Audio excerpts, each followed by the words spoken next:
Rồi, chiến đi. Để những điện ngã chứ hả? Ngã chứ không? Sao?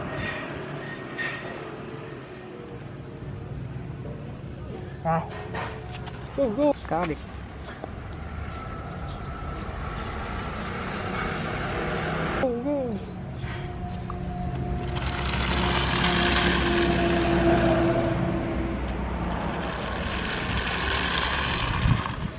Tăng tốc lên.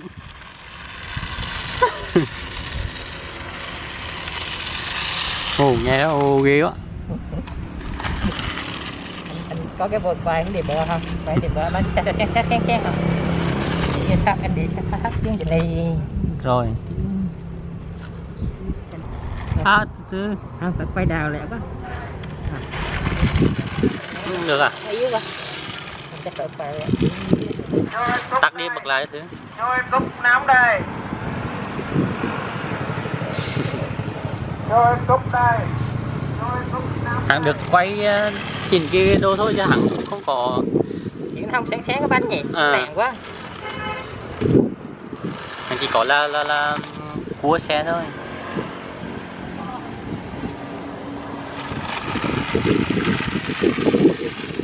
Bây giờ Đâm vào bụi.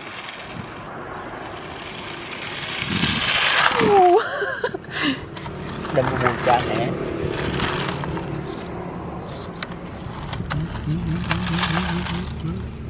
Tránh kịp sẵn rồi. Nhanh kịp à? Rồi.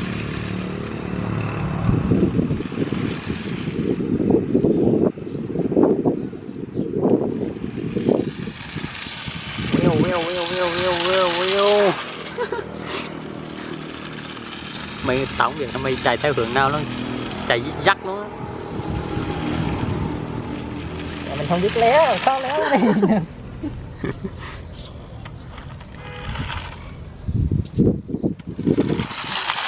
Wow. Nó đang đi một vòng tròn.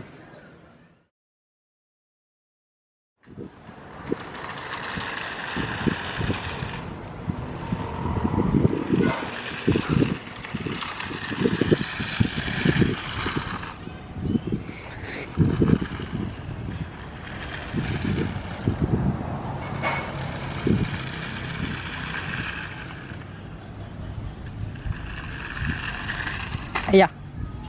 Thế nào? Chạy nhanh quá lái không kịp luôn á. Thấy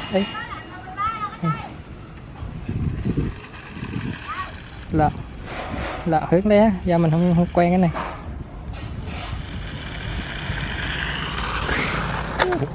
Chụp chà. Tai nạn này giờ rồi mà mày hư mấy chiếc xe mày. Thấy chưa? Cái nó quay về mình nữa là được. Rồi.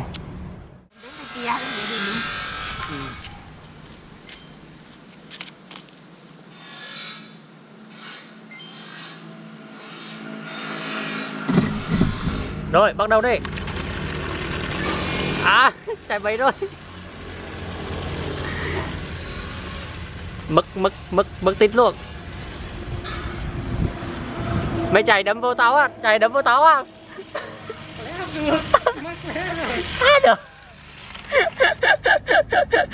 vô tao mà đẹp. Chạy một mặt đường thẳng tới đây để tao quay, người ta tưởng mình từ từ á.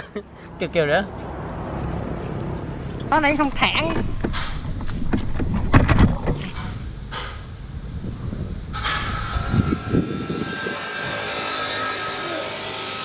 À,